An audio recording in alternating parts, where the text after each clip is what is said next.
мавлуда қурбонова ба маслиҳатхонаи ҳуқуқӣ назди мутахассис барои маслиҳат омад. бо ду кӯдак ва кӯдаки дар батнаш буда ӯро хушдоманаш ба хонаи модараш оварда монд. аз он рӯз муддати 1.5 моҳ гузашт.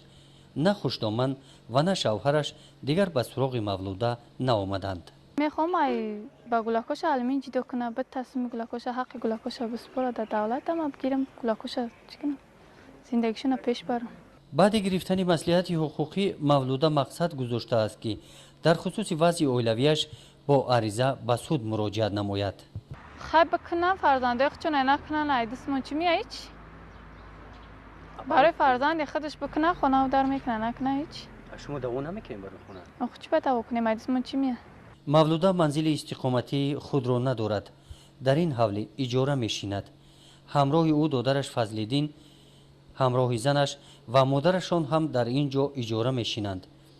инҳо кӯдакони мавлуда ҳастанд. калонияш духтар Гулноза ном дорад. хурдиаш бошад Ҷумахон, ҳамагӣ 1.5 сола аст. шахсан худам да проблема ки нами гулакомаузи ҳеҷ ка нестай ки нигаҳобин кина. хай аташ боша нигаҳобиниш кина, парасториш кина. хай мегӯ ки падаршай парасториш кесай, нигаҳобиниш кесай, мушкил нест. озам фарзанде ки падар надошта боша беҳад мушкиле. мушкили даҳамвои дига ягон чида нест.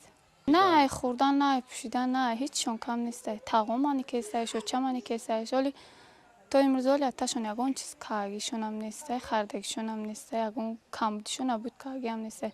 хай амомаш бикунам мумкин аташ дар Тоҷикистон нетад, аташ фақат дар Москва.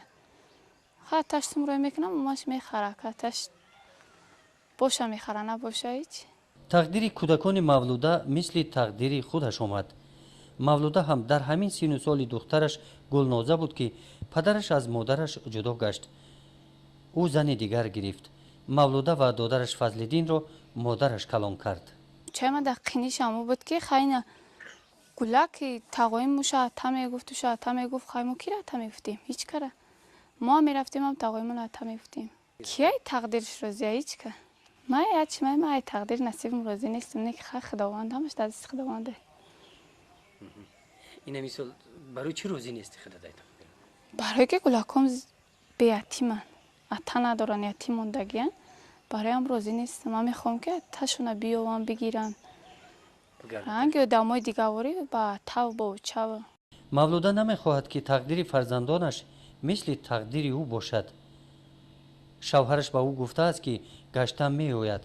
ба ин гуфтаҳои ӯ мавлуда боварӣ дорад, аммо намедонад ки оқибат чӣ мешавад. хай тақдири оянда чун албатта оянда бо аташ соҳибишон мекунад. ҳоло хай гуфтестай ки бо мегирам шона намедонам. гуфтестай? мега ки бо мегирам шона намедонам ҳоло як чизе ки шава. а тақдири худ чӣ? тақдири худам дар тақдири аташ пайваст кард. чизе ки шава. мавлуда зани маълумотдор аст. ӯ коллеҷи тиббии шаҳри Данғараро бо ихтисоси духтурӣ хатм намудааст. духтур шуда кор мекард. ҳоло бошад дар рухсатӣ мебошад. баъди таваллуди фарзанди сеюм мақсад гузоштааст ки рафта кор кунад, то ин ки зиндагии фарзандонашро пеш барад. сумрой мекунам, амаш мехара, аташ боша мехара, набоша ҳеҷ. тақдири кӯдакони мавлуда мисли тақдири худаш омад. мавлуда ҳам дар ҳамин сину соли духтараш Гулноза буд ки падараш аз модараш ҷудо гашт. ӯ зани дигар гирифт. мавлуда ва додараш Фазлиддинро модараш калон кард. чайма дар қиниш аму буд ки хайна гулаки тағоим муша ата мегуфту ша ата мегуфт, хай мо кира ата мегуфтем ҳеҷ кара. мо ҳам мерафтем ҳам тағоимон ата мегуфтем. кияй тақдирш розия ҳеҷ ка. май ачи май ай тақдир насибам розӣ нестам, не ки хай худованд ҳамаш дар дасти худованде. ман худам да проблема ки нами гулакомаузи ҳеҷ ка нестай ки нигаҳобин кина. хай аташ боша нигаҳобиниш кина, парасториш кина. хай мегӯ ки падаршай парасториш кесай, нигаҳобиниш кесай, мушкил нест. озам фарзанде ки падар надошта боша беҳад мушкиле. мушкили даҳамвои дига ягон чида нест.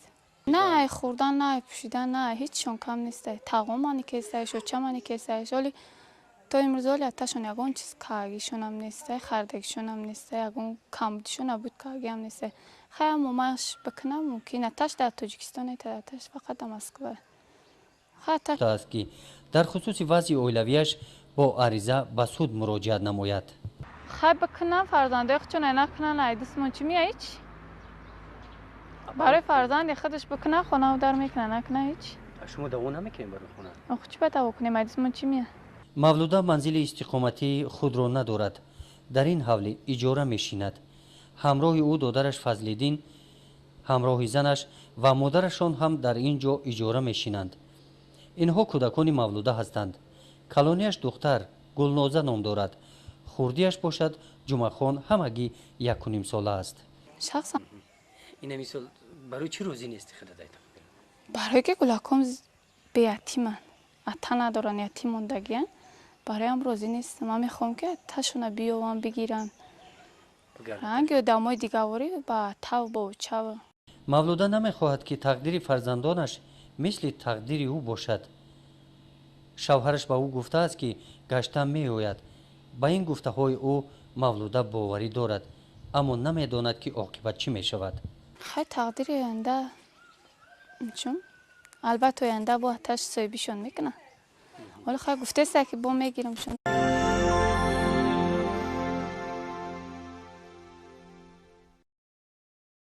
мавлуда қурбонова ба маслиҳатхонаи ҳуқуқӣ назди мутахассис барои маслиҳат омад. бо ду кӯдак ва кӯдаки дар батнаш буда ӯро хушдоманаш ба хонаи модараш оварда монд. аз он рӯз муддати 1.5 моҳ гузашт. на хушдоман ва на шавҳараш дигар ба суроғи мавлуда наомаданд. мехоҳам ай ба гулакоша алимин ҷидо кунам, ба тасмими гулакоша ҳаққи гулакоша биспора дар давлат ама бигирам гулакоша чӣ кунам, зиндагишона пеш барам. баъди гирифтани маслиҳати ҳуқуқӣ мавлуда мақсад гузошт